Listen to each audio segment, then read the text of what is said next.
pada hari ini Kamis tanggal 16 November 2023 dalam acara uji coba menggunakan International Multimoda Railway Service.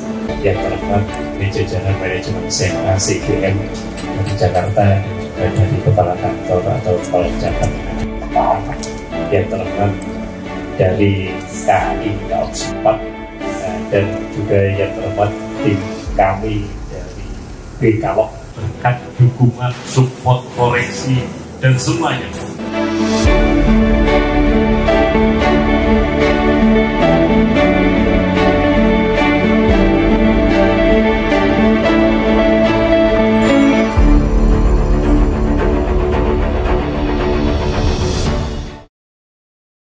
Ya, baik, selamat siang. Sekarang saya bersama dengan Bapak Iko Sukma Handridianto selaku Wakil Ketua Umum AFI sekaligus dari Head of Business Development and International Service PT Bintang Laut Platinum. Betul ya, Pak? Betul, Pak Abdul. Terima kasih. Baik, terima kasih Pak Iko sudah berkenan untuk join di Trans itu, Pak. Terima kasih juga undangannya. Baik, oke. Pak, menarik terkait topik yang akan kita ulas sebelum jauh lebih dalam, Pak. Ini kan kita ketahui informasi yang saya dapat dari Pak Iko bagian dari program kerja dari AFI Jawa Timur ya. Mungkin bisa kasih gambaran, Pak, yang dimaksud program kerja itu. Betul, terima kasih Pak Abdul. Terima kasih semua yang hadir secara online di acara Transku ini. Jadi kebetulan saya Wakil Ketua Umum bidang pengembangan logistik internasional yang membawai terkait sama multimoda, transshipment, e-commerce, dan UKM internasional. Program ini memang menjadi program dari susunan pengurus ALFI Jawa Timur di periode 2022-2027 yang baru. Dan kebetulan saya ada di dalamnya, diamani sebagai Wakil Ketua Umum bidang khusus pengembangan logistik internasional ini. Ini jadi program itu memang sudah masuk di programnya ALFI Jawa Timur. Karena mengingat ini sebenarnya regulasi yang bukan baru, tetapi regulasi lama, tapi tidak banyak yang menerapkan dan mengembangkan. Padahal kebutuhan tentang multimoda ini kategorinya adalah diperlukan dengan tujuan adalah kemudahan untuk pengangkutan ekspor khususnya atau pengiriman internasional. Nah ini kami kebetulan saya di Bintang Laut Platinum yang memang dari awal memang kami mencoba mengembangkan sisi internasional bisnisnya, bekerja sama dengan salah satu MLO, Mainliner Operator, SMA CGM, dan kami punya angkutan kereta api existing dari Jakarta ke Surabaya, bolak-balik, dan itu akhirnya menjadi feeder atau menjadi pengangkut awal dari yang pertama kemarin adalah dari stasiun Semarang Tawang. Itu awalnya, Mas Abdul. Baik, Pak, PT Bintang Laut Platinum ini kan sebagai operator ya, Pak ya. Mungkin bisa juga Pak Iko jelaskan profil dari Bintang Laut Platinum ini, Pak. Betul, terima kasih. Jadi Bintang Laut Platinum ini badan usahanya sekarang bukan jasa pengurusan transportasi, karena dulu izinnya adalah JPT. Semenjak kami develop untuk internasional menjadi badan usaha angkutan multimoda. Jadi badan usaha angkutan multimoda ini sesuai dengan peraturan Menteri Perhubungan di nomor 8 tahun 2012. Dan di Indonesia badan usaha angkutan multimoda ini tidak banyak, Mas Abdul, tidak banyak. Jadi ini yang kami lihat adalah karena kebutuhan kami dorong, dan sebenarnya yang kami kerjakan ini multimoda kemarin yang kami rilis pertama si penyadal tanggal 16 itu bukan pertama di multimoda sebenarnya. Pertama di multimoda sebenarnya sudah jalan untuk yang udara, yaitu pengangkutan menggunakan route feeder service dari Airport Juanda, kemudian menuju Airport Ngurah Rai, ya, dan dalam satu kontrak pengangkutan menggunakan Airwibil, dokumen udara itu sudah berjalan. Ada 2 operatornya, sedangkan kami ini yang pertama, Badan Bintang Laut Platinum itu adalah yang pertama buam yang berbasis kereta api. Nah, kereta api dan ekspornya bukan di pelabuhan laut, tetapi pelabuhan muat dan pelabuhan ekspornya adalah di stasiun. Itu yang pertama di Indonesia. Dan dokumen yang dipakai, dokumen angkutnya adalah BL, Bill of Lading. Itu adalah dokumen angkut laut internasional. Jadi dari Semarang sudah dirilis ekspornya, PEB, NPE, nota, kemudian sama BL, semuanya origin portnya adalah Semarang, termasuk kantor pelayanannya adalah kantor pelayanan Tanjung Mas di Jawa Tengah. Dan itu yaitu kami sebut dan diakui oleh Dirjen Bea Cukai sebagai pengangkut buam pertama kereta api yang rilis ekspornya dari stasiun kereta api. Ya, dan ini menjadi trigger nantinya, menjadi pemacu. Itulah Bintang Laut Platinum. Baik, bicara soal buam ini kan menjadi regulasi baru ya Pak. Tapi secara bisnis model sebenarnya kan ini hampir sama dengan perusahaan forwarder. Sebenarnya apa bedanya, Pak? Bedanya adalah memang multimoda ada 2 pengertian. Yang ditekankan adalah angkutan multimoda, bukan pengiriman multimoda. Kalau perusahaan pengiriman multimoda sudah dilakukan oleh kita dulu menggunakan freight forwarding, JPT, dan itu sudah ada aturannya juga di kepabeanan. Bedanya kalau di sini, kalau buam itu adalah dokumen angkutnya 1. Kalau di pengiriman itu dokumen angkutnya banyak. Kalau ini dokumen angkutnya cuma 1. Dan itu menggunakan minimal 2 angkutan multimoda berbeda. Dan familiar di internasional. Memang nilai keefisiensinya itu lebih kepada international shipment atau international carrier. Jadi ini adalah mendorong untuk kemudahan ekspor dari daerah-daerah tertentu yang nantinya di sepanjang jalur kereta api ini akan muncul train port, stasiun kargo kereta api yang internasional. Dan ini yang pertama adalah Semarang Tawang dengan terregister di C140 dengan kode yang di-approve pengajuan dari Kementerian Perhubungan Ditjen Kereta Api adalah IDSMT. Itu kodenya. Itu. Jadi semuanya dilakukan sana dan teman-teman dari Jawa Tengah tidak perlu melakukan proses kepabeanan yang ada di transit port, di transportasi sementara di Surabaya. Begitu, Mas. Baik, artinya clear Pak ya, apa yang dilakukan oleh teman-teman buam ini secara bisnis model tidak tumpang tindih dengan teman-teman forwarder ya Pak? Betul. Jadi asosiasi yang membawahi tentang buam itu ada 2 sesuai dengan pasal 1 Permen Hub nomor 8 2012 itu di ayat 6 itu adalah asosiasi Badan Usaha Angkutan Multimoda dan asosiasi Logistik and Forwarding Indonesia atau ALFI. Jadi memang dua-duanya memungkinkan. Kebetulan kami develop di sisi ALFI dan buam dasarnya adalah angkutan, perusahaan transportasi. Dan ini malah mendorong teman-teman ALFI, teman-teman freight forwarding untuk kemudahan dokumentasinya. Karena sisi pengangkutnya yang di-develop, gitu, bukan pengirimannya. Dan ini yang menjadi satu simbiosis mutualisme dan yang diukur adalah efisiensi dari teknis pengangkutannya dan biaya. Dan ini sudah kami buktikan. Baik. Pak, bisa dijelaskan lagi Pak, komoditas apa yang oleh Bintang Laut Platinum yang diekspor Pak, dan melibatkan siapa saja Pak waktu itu?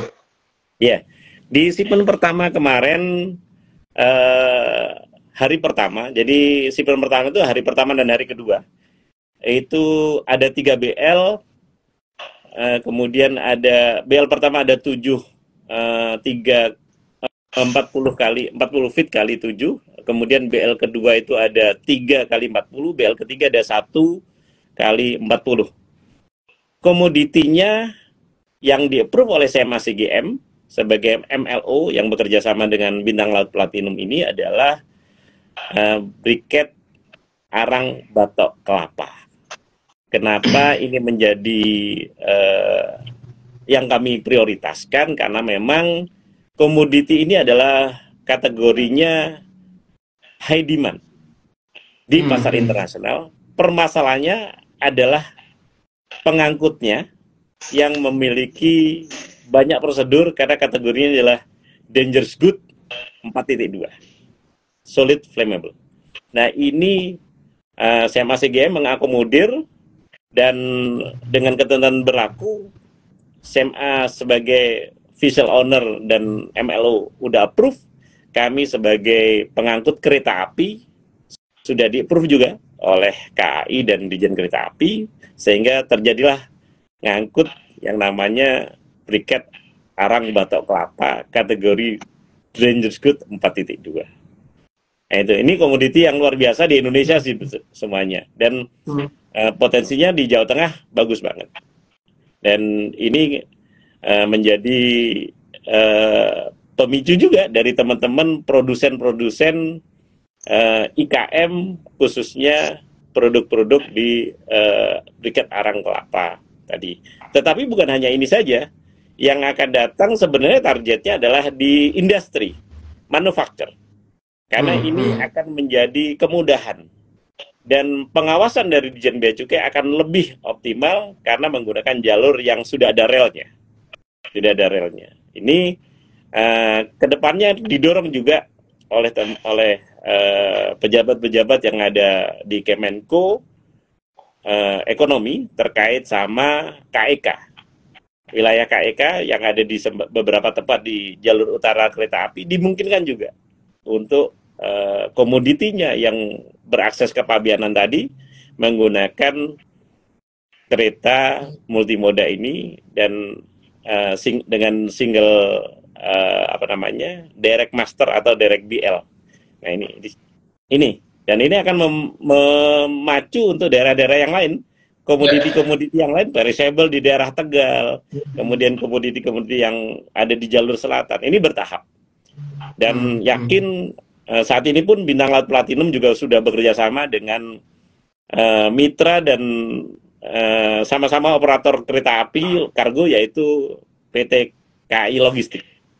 KAI Logistik. Jadi shipment yang terakhir tanggal 30 kemarin kami sudah bekerja sama dengan KAI Logistik. Dan ini akan berkembang lebih lanjut kebersamaan antara pihak swasta dan pihak BUMN untuk akses semua lini komoditi ekspor dari semua daerah di jalur kereta api. Itu Mas. Baik, Pak, konteks dari multimoda ini apakah lebih dari 2 moda atau 3 moda ya Pak? Karena kalau konteksnya dengan apa yang dilakukan oleh Alfi Jatim ini kan dari kereta api ke kapal laut Pak, atau sebelumnya juga menggunakan moda truk misalnya? Yang seperti saya jelaskan tadi, untuk yang multimoda support untuk angkutan utamanya udara menggunakan tracking.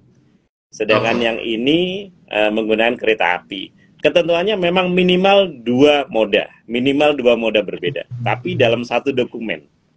Jadi satu dokumen angkut di situ. Dokumen angkut ya, bukan dokumen kirim, dokumen angkut. Nah itu yang harus digarisbawahi.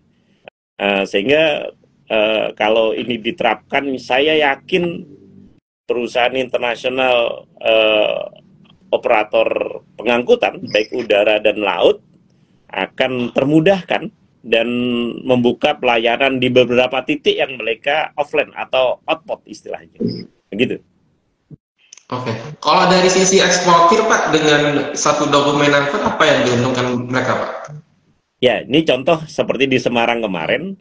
Semarang itu selama ini di Jawa Tengah, karena keterbatasan pengangkut yang mau menerima komoditi karkul atau komoditi batok arang kelapa ini, mereka melakukan tracking dari areal mereka di Semarang ke Surabaya atau ke Jakarta. Dengan adanya kami menyiapkan dokumen angkut dan bisa rilis ekspornya dari pelabuhan terdekat dan kereta api atau stasiun kereta api, mereka akan terkurangi biaya yang terkait pengangkutan jauhnya. Jadi cukup dari Semarang, mereka dropping di pelabuhan, pelabuhan stasiun ya, pelabuhan kereta api. Kemudian mereka melakukan ekspor seperti biasanya, tidak merubah mekanisme yang lain. Tetap melakukan PEB, NPE di sana, kemudian MSDS diberitahukan ke kami. Cuma memang ada proses yang tidak bisa dilakukan di stasiun awal yang fasilitasnya namanya VGM. Itu ada di pelabuhan, dan ini sudah kami kerjakan dengan teman-teman Pelindo, dan semuanya sudah clear. Dari sisi kepabeanan sudah clear, dari sisi pelabuhan transit sudah clear, kemudian dari pengangkut kereta api, karena kami memang punya angkutan tersendiri, rangkaian kereta api sendiri sudah clear juga, dan pihak CFA CGM juga sudah clear juga, sehingga semuanya termudahkan. Semuanya termudahkan, dan tujuannya adalah efisiensi secara teknis dan efisiensi secara biaya. Gitu. Ini eksportir akan lebih mudah monitor, handling, atau mungkin terkait sama kontrak jual belinya, karena rilis BL-nya di pelabuhan kereta api yang dekat sama mereka. Itu. Oke. Mungkin gambaran efisiensi logistik yang bisa Pak Iko jelaskan, karena kan tadi disebutkan ada 10 kontainer ya Pak, total ya? 11 Jika misalnya, ya 11 kontainer, misalnya itu dimuat semua truk dari Semarang ke Surabaya, kan tentu costnya berbeda dengan dilakukan dengan lewat kereta api. Bisa kasih gambaran bagi Pak, penghematannya berapa banyak gitu? Iya. Saya tidak bisa menyampaikan secara detail angkanya, tetapi yang jelas dari sisi pengangkut truk ini memang di atas 200 km tidak menimbulkan sebuah efisiensi. Ini informasi dari teman-teman pelaku trailer ya, bukan truk box ya, trailer. Pelaku trailer, karena trailer itu pasti baliknya kosong. Gitu. Kemungkinan sedikit sekali ya, kalau box baliknya pasti ada isinya. Begitu. Dan efisiensi dari biaya tentunya lebih murah, dan memang dari pelayaran mengenakan additional charge untuk feedering istilahnya, tetapi semua pelayaran mengabsorb istilahnya menyerap biaya-biaya tadi, termasuk transport juga. Jadi ini memang efisiensi dari sisi biaya, dan terkait sama dokumentasi jelas lebih efisien karena di tempat yang dekat.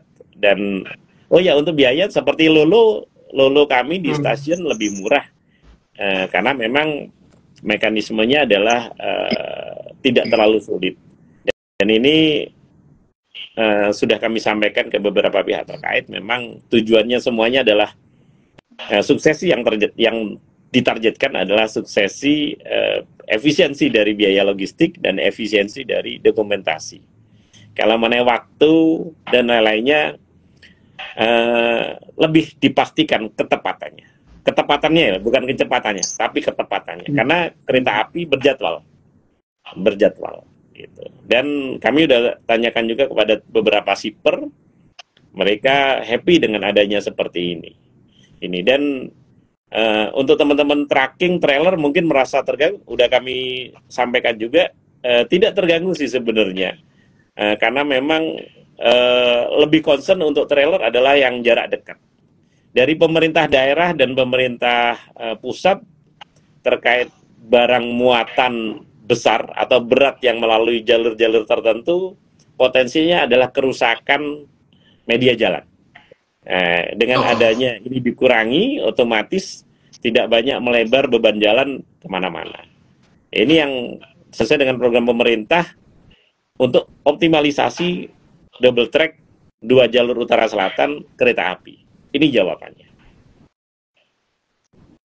Baik, yang jelas ada 2 benefit ya Pak dari multimoda ini. Yang pertama efisiensi cost logistik dan kedua adalah percepatan layanan Pak ya. Betul, teknis. Ya ini memang inovasi teknis. Jadi ini kita harus mendevelop bagaimana teknis-teknis transportasi logistik ya. Bukan hanya teknis logisnya, tapi transportasi logistik yang sama dengan negara lain, ini yang harus kita kembangkan. Mengenai multimoda di negara-negara Eropa, karena memang wilayahnya, geografisnya adalah satu area benua dengan beberapa negara, multimoda dengan kereta api, kemudian truk dan lain-lain, dengan transportasi udara dan laut, ini sudah familiar, sudah biasa. Gitu. Jadi kalau kita udah diterapkan ini, artinya samalah dengan di negara sana, bahwa kita juga bisa melakukan multimoda untuk efisiensi, dokumentasi, teknis, dan biaya. Gitu, Mas. Baik, kalau dijelaskan tadi ada percepatan layanan lewat sistem multimoda ini, mungkin kasih gambaran lagi mungkin Pak soal proses kepabeanan ini seberapa cepat Pak lewat multimoda ini? Terima kasih. Kepabeanan ada 2 sisi, kepabeanan dari pengirim dan kepabeanan dari pengangkut. Nah, kalau dari pengirim, dari teman-teman PPJK, saya yakin kecepatannya hampir sama di mana-mana. Cuma lebih cepatnya kenapa di stasiun, karena stasiun peak-nya rendah atau tingkat cycle-nya rendah, sehingga barang datang langsung terhandle sesuai dengan jadwalnya, kapan dinaikkan, mekanisme selesai. Itu ya Pak. Jadi ini satu yang harus kita nanti sosialisasi. Ini udah bagian dari sosialisasi tentang multimoda melalui Transgo. Kan ini media yang cukup bagus.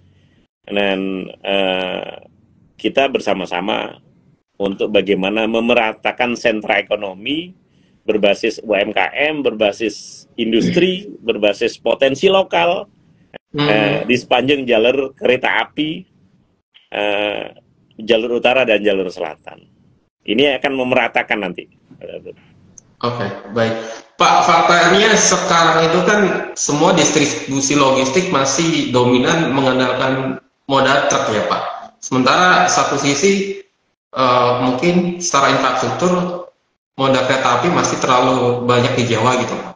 Cara mengimbangi gimana Pak untuk bisa balance gitu Pak?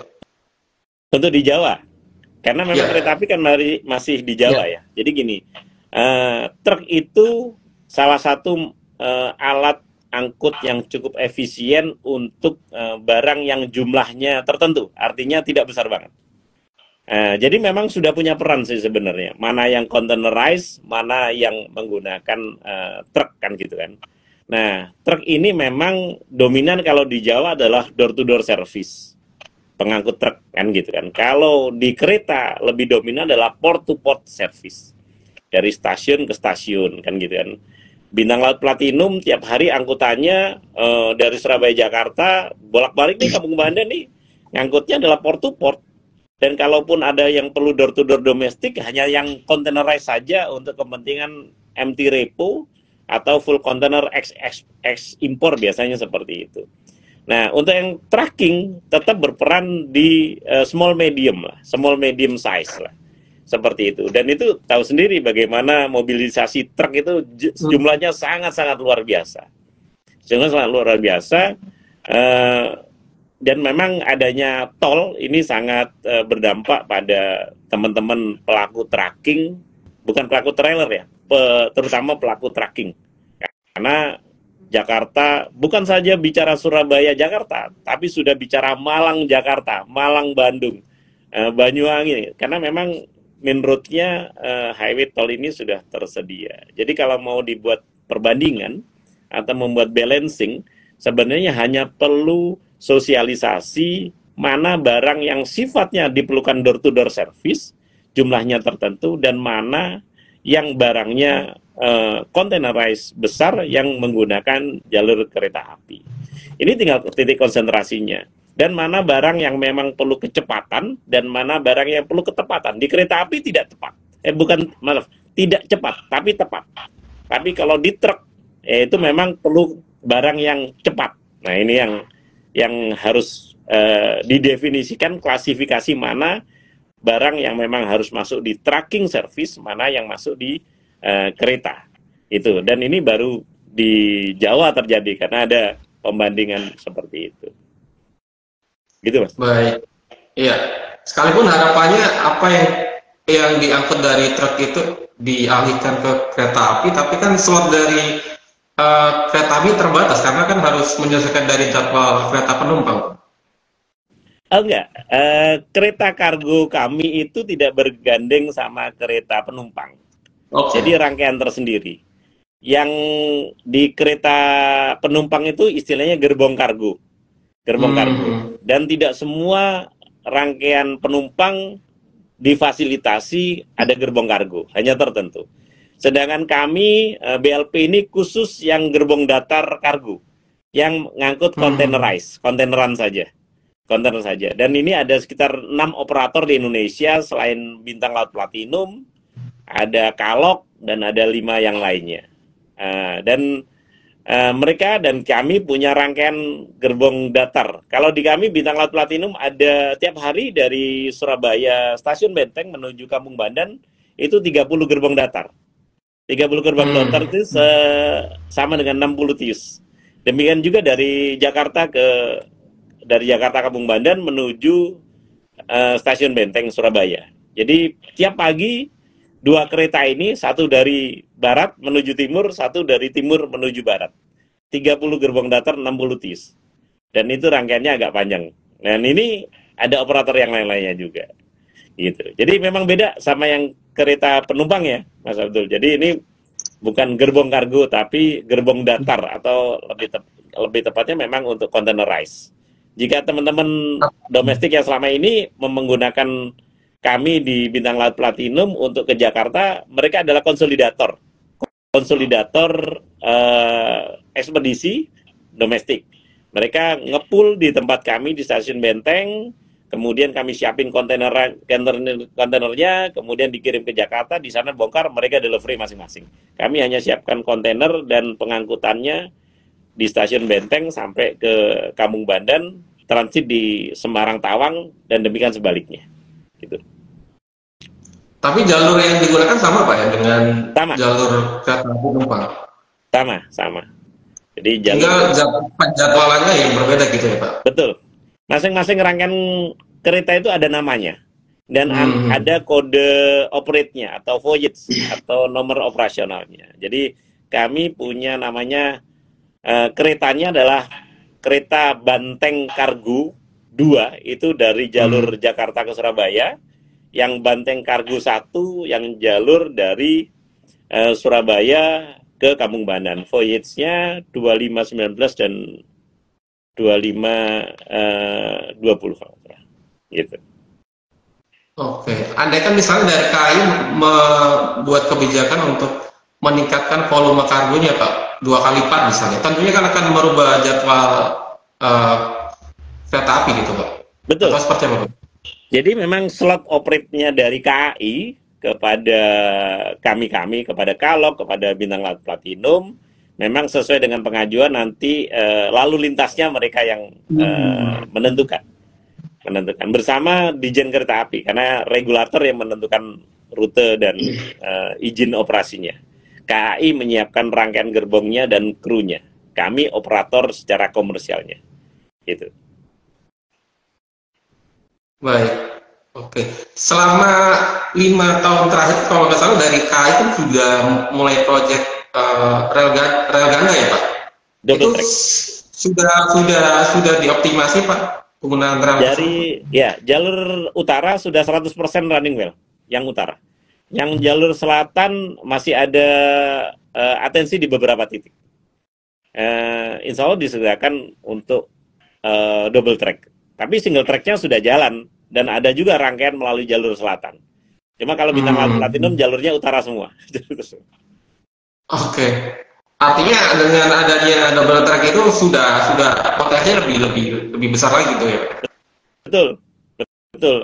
Dan tujuannya double track adalah memaksimalkan masing-masing jalur.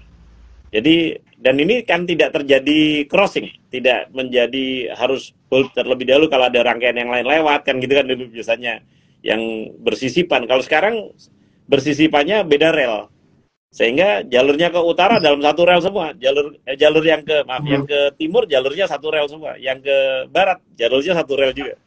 Nah ini yang fasilitas infrastruktur yang dibangun oleh pemerintah ini sudah luar biasa. Tinggal kita bagaimana mengoptimalkan. PT KAI sangat support. Dan kami juga dimungkinkan menyiapkan beberapa rangkaian juga jika ini nanti diperlukan. Dan Jasinfo juga beberapa rel kereta api sudah masuk akses ke dalam pelabuhan Lini 1 seperti di TPS Pelindo Surabaya. TPS Pelindo Surabaya ini jalur kereta apinya, jalurnya itu sudah masuk di Lini 1.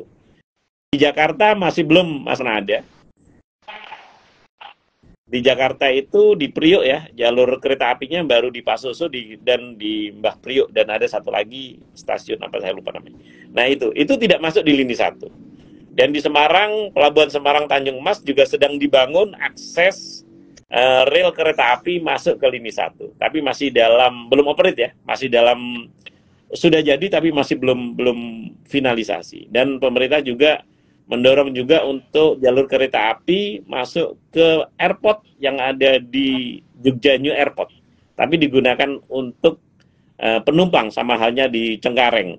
Tapi kami usulkan juga untuk bisa diakses menggunakan kereta untuk barang juga, tapi masih panjang mungkin karena itu. Gitu. Jadi ini perkembangan saat ini yang harus terus dipacu untuk efisiensi, gitu Pak. Baik. Di luar infrastruktur seperti double track yang sudah dibangun oleh pemerintah, Pak, apakah dibutuhkan infrastruktur lain, Pak?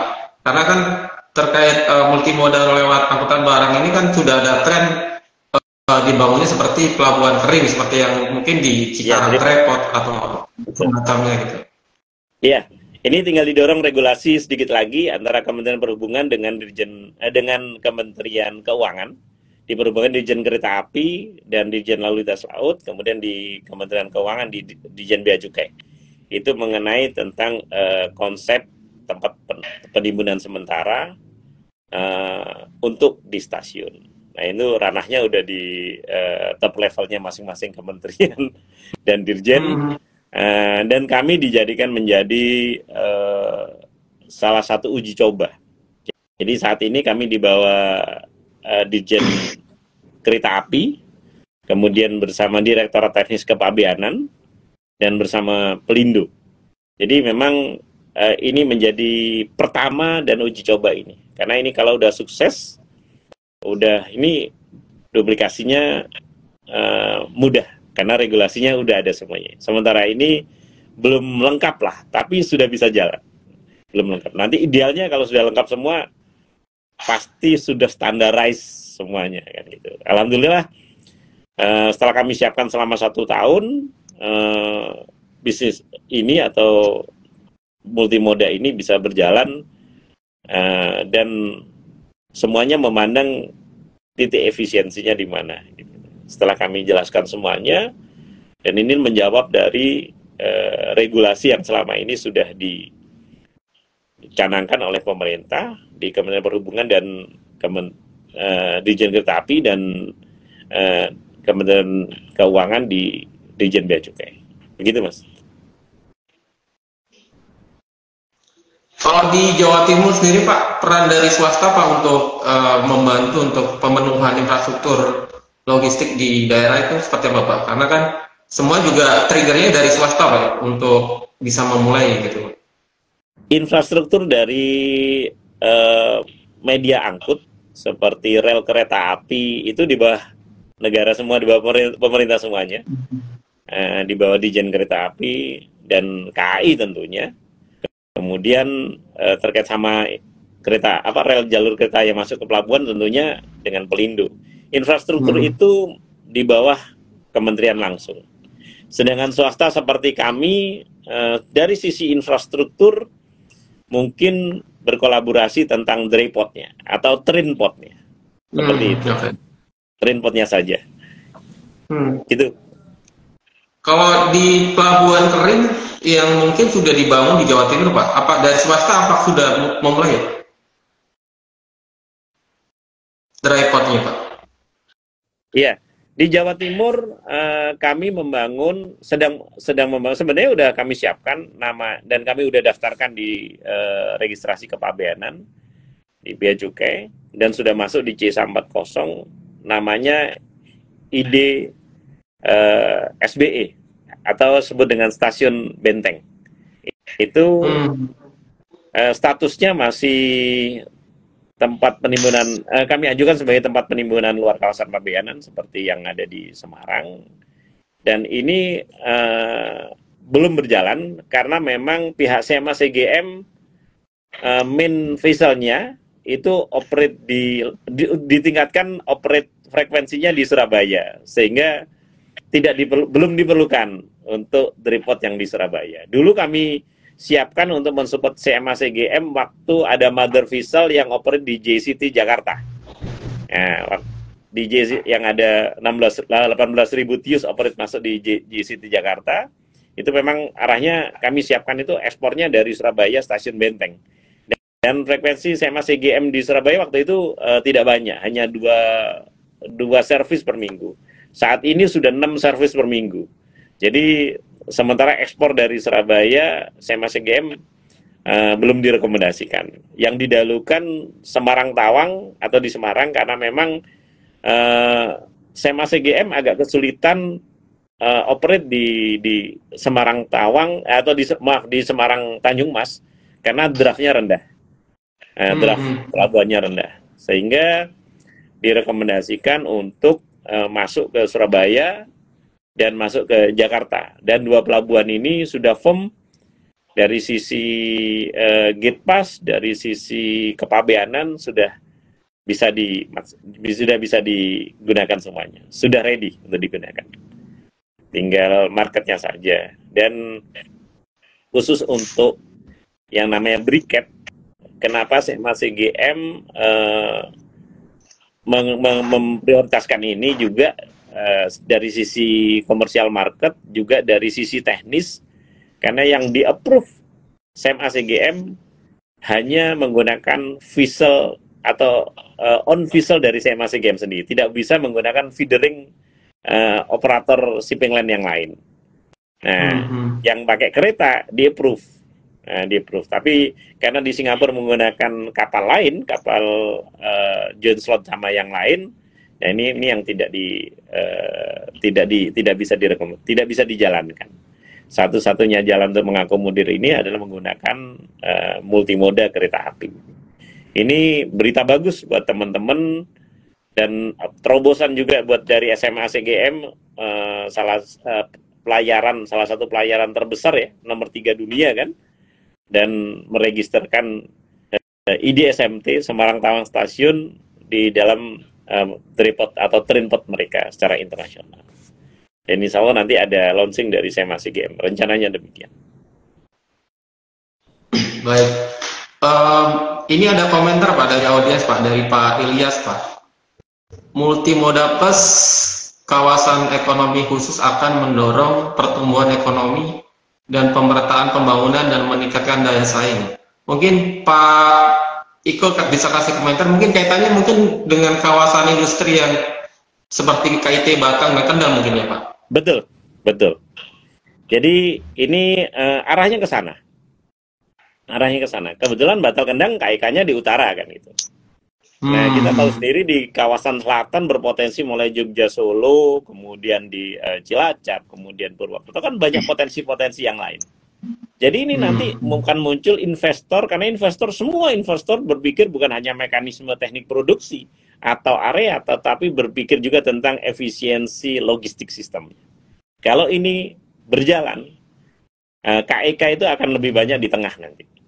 Lebih banyak akan di tengah. Karena pertimbangan industri semuanya adalah labor cost salah satunya. Gitu. Jadi yang disampaikan Pak Ilyas itu tadi betul sekali. Dan kami optimalisasi semua lini. Dan saya terima kasih kepada Pelindo juga, sangat luar biasa support untuk membantu teknisnya tentunya. Dan Bea Cukai juga luar biasa, Direktorat Teknis Kepabianan, KPBC Semarang, KPBC Tanjung Mas. Di Semarang itu ada dua ya, KPBC Tanjung Mas yang mengawasi kami, kemudian Semarang yang support marketnya, kemudian Tanjung Perak ini yang mensupport untuk mekanisme transitnya, dan juga di KPU BC Jakarta, Priok, karena nanti kami juga transit melalui sana juga. Jadi ini memang kerja bersama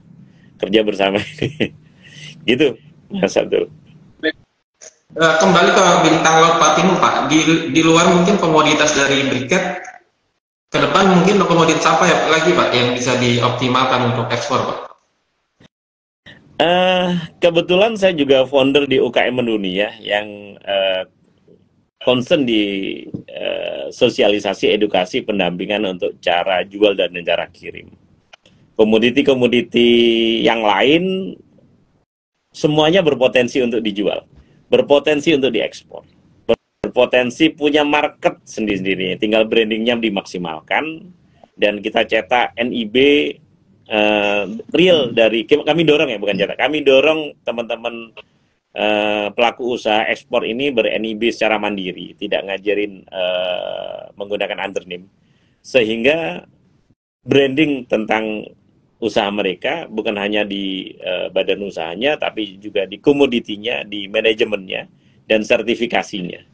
Kalau ini terbranding secara internasional, mereka dapatkan direct market, baik itu corporate, trader, atau corporate user, ya, dari branding, otomatis semua komoditi masuk, Mas.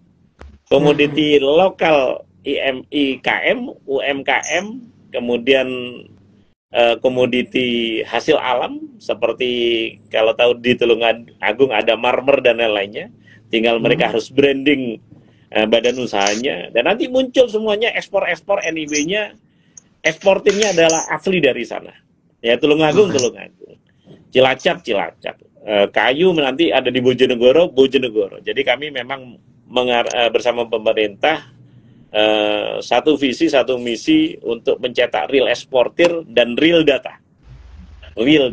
Jadi ini akan memastikan pemerataan impact ekonomi di masyarakat ini, dan ekspor tinggal disosialisasikan. Ekspor itu tidak susah, tapi ekspor itu mudah selama memahami tata caranya. Ini perlu terus disondingkan.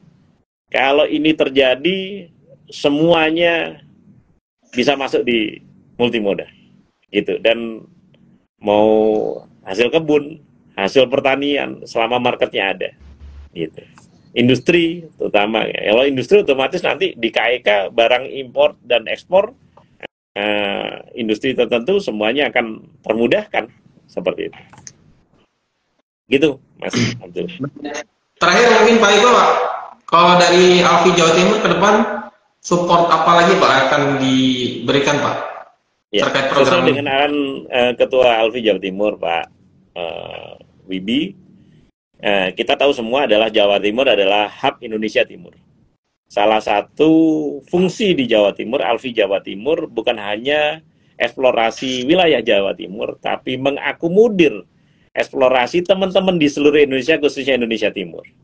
Dan ini kami kembangkan lebih lanjut. Kalau saat ini di Jawa kita multimoda, kedepannya kami lebih optimalkan transshipment through BL, dan kerjasama dengan beberapa pelayaran dan firm dari SEMA CGM juga support juga, dan akan mencetak angka ekspor, real ekspor dari pelabuhan asal, dan jumlahnya akan diperbanyak. Selama ini sudah berjalan sih sebenarnya, cuma belum optimal. Ini yang menjadi program Jawa Timur, Alfi Jawa Timur, untuk membantu teman-teman anggota ALFI seluruh Indonesia, khususnya Indonesia Timur, untuk kemudahan transshipment yang dilakukan di Jawa Timur. Ini gayung bersambut dari harapan teman-teman semuanya yang ada di Indonesia Timur. Saya minggu lalu baru pulang dari Biak, dari Jayapura, terkait sama hasil cendrawasih. Harapan teman-teman di sana adalah mencetak angka ekspor asli dari Papua. Dan transshipment-nya ya masih lebih dominan di Surabaya. Tinggal nanti efisiensi, dokumentasi, teknis, dan biaya tentunya menjadi salah satu pemikiran lebih lanjut. Kalau nggak diedukasi dan tidak didevelop terkait sama teknis, yakin masih banyak problem. Oleh karena itu, Bea Cukai, Direktorat Teknis Kepabeanan, dan semua kepala kantor KPBC di sebuah pelayanan Bea Cukai, saya lihat sudah gayung bersambut dan kita maju bersama-sama untuk sama-sama mensosialisasikan, mengedukasikan, mencetak angka ekspor, ya, dan ini akan impact-nya kalau ekspornya banyak, otomatis biaya logistiknya akan turun. Karena akan membuat balancing outgoing dan incoming dari sisi pengangkutan. Kalau sekarang banyak incoming-nya. Ya. Nah ini harapannya seperti itu. Dan di kesempatan ini saya salam kepada semua teman-teman kepala kantor Bea Cukai di Indonesia yang kemarin di Timur kami sudah temuin beberapa, dan insya Allah kami bersama-sama untuk mengembangkan teknis, bukan teknis kepabeanan aja, tapi teknis transportasi dan logistik internasional dari seluruh kantor pelayanan Bea Cukai yang ada. Gitu. Baik, oke. Terima kasih untuk waktunya, Pak. Semoga lewat diskusi ini bisa jadi sosialis juga ya Pak, wadah sosialis buat semua teman-teman logistik, dan semoga program dari ALFI Jatim ini selalu semakin berkelanjutan dan bisa mengangkat komoditas potensial ekspor di Jawa Timur ya Pak. Jawa Timur dan support untuk teman-teman di Indonesia Timur tentunya. Baik. Terima kasih Pak Eko. Terima kasih Pak. Selamat siang Pak. Selamat siang, sehat selalu. Kita ketemu di lain kesempatan. Assalamualaikum. Baik,